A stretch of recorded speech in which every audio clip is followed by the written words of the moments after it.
operates the world. Over my dead body, over my dead body, over my dead body, over mine.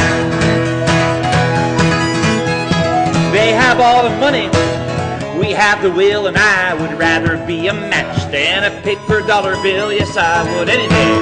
Yes, I would. They have the guns, all we are is flesh and blood, but we will multiply our numbers. Let's see what you're all looking at here. So, I was asked to talk on colonialism for 10 minutes, and I kind of kept quiet for a minute, and then I went home and laughed. And I did a face palm, I think my neighbors could hear. But it's a pretty loaded topic. But we'll try and go over a few things. So basically, the French got here first.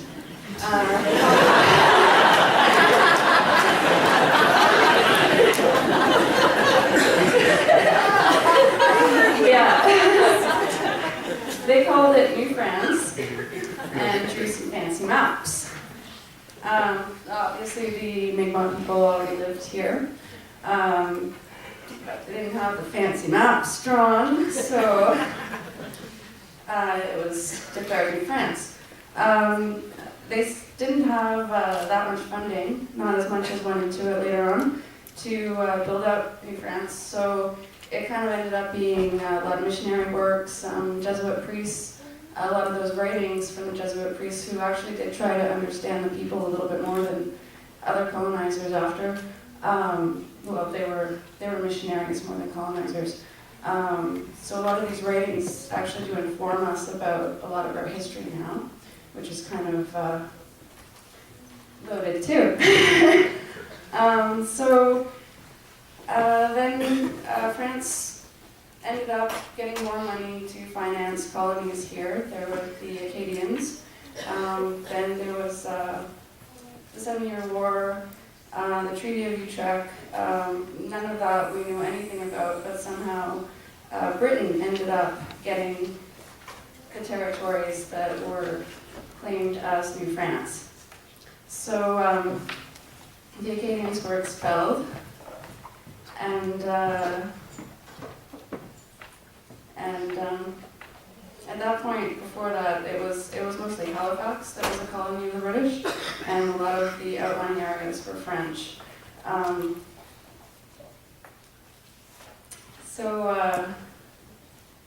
Yeah, things kind of grew from there. There's also the Hudson Bay Company up north, and contact there goes a little bit further. They say generally it's like 300 years for the north, 200 years for the east, and then extending west to 100 years, the past 100 years, as just a general kind of overview. So there came a point when we needed to sign treaties. There was a lot of things going on. The Mi'kmaq were called to a number of, I think, 1,500 at one point in Nova Scotia. When Cornwallis was in as governor here, there was a call. It's still in the books now.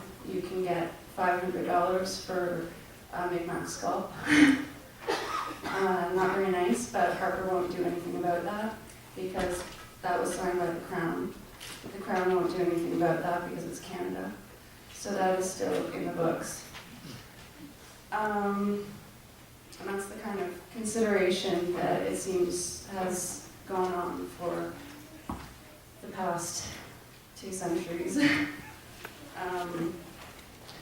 So, let's see what else we have here.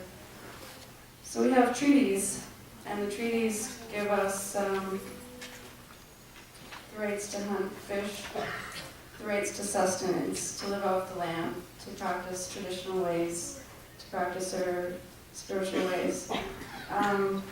Basically, we've never seen any of those treaties realized from the Canadian government. Only in limited ways, very limited ways, minimal ways, and now they're getting minimized even more. to the way they're being interpreted by the Canadian government. To understand this, you kind of have to realize that the Canadian government has always had an interest in assimilation or genocide. You have to understand that. The nations that sign treaties with the Canadian government have territories. The Canadian government does not. It's a colonizing government. So basically it's in the best interest of Canada to make sure that we don't exist. And it's been that way for a long time. And this is being done through isolation, through structural poverty, through different abuses. Like I said, the scalping thing, there was structural economic things put in place where poor people were manipulated into only being able to make money off the scalps of natives, things like that. So it's a pretty brutal history, and we survived. So then there was, in the 1880s, there was the restrictions of any kind of spiritual acts. A lot of ceremonies were made illegal. Different traditions were limited again. And there was the residential schools, the Indian Act, and then the residential schools, which were another form of genocide or assimilation. Kids died there, lots of them, like 150,000 or something in Canada. And so if that's not genocide, I don't, I'm misunderstanding the definition. So a lot of people don't understand like some of the history, like Native people weren't allowed off reservations without permission until like the 1950s. It's fairly recent history. So, you know, when people say like, oh, we're all like the same, like no, it's being structurally made so that we're not all the same. It's being planned that way by the Canadian government.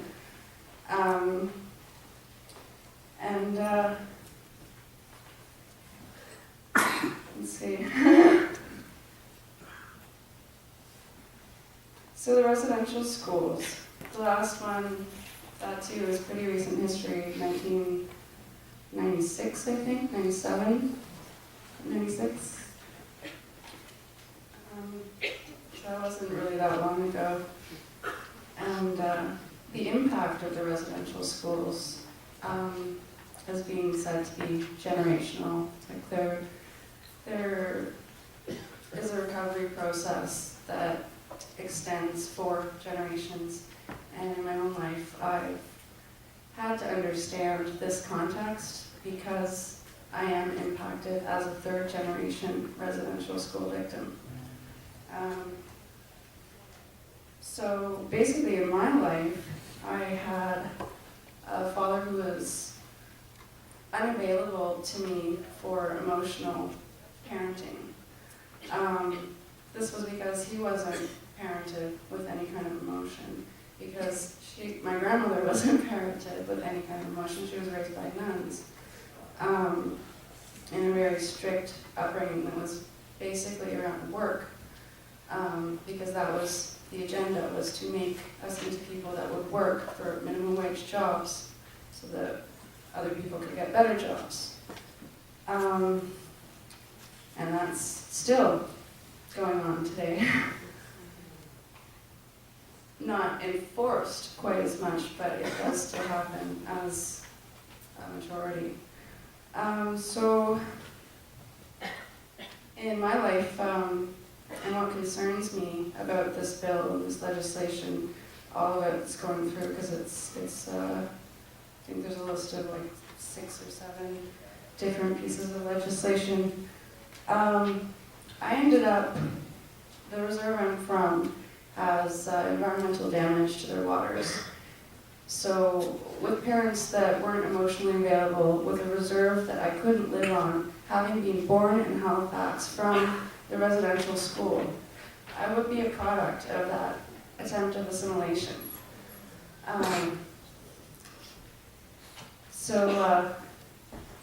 Basically, I was left with nothing. And when I mean nothing, I mean I felt like I had no access to my reserve land. My parents weren't available to me. Nothing. I was left with nothing. I lived on the streets, I ate garbage, I walked for miles and miles with nowhere to go. And I found spirituality, and that's what got me through. And that's the only thing that I was left with. So when people...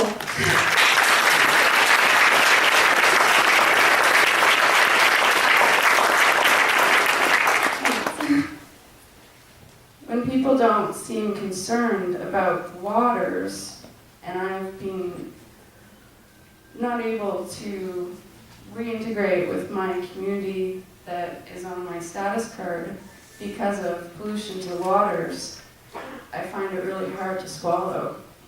When people tell me it's for economic gain, when people tell me that they can make a bit of money off of it, because I'm thinking that I'm their next generation, that my story is going to be their children, because my family's been here for 3 generations in Halifax, and I know what it's like to be disconnected from culture, from things that you identify with.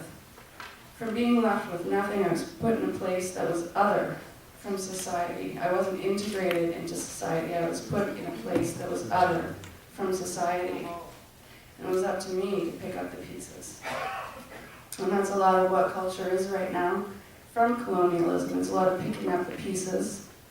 It's a lot of reading and researching to figure out what the hell you're about, because you're not other, you're one of people that's being stripped of culture in a variety of different ways, through a variety of different strategies by the Canadian government. So, it's my realization that the Canadian government's never represented Aboriginal people. I would challenge anyone to...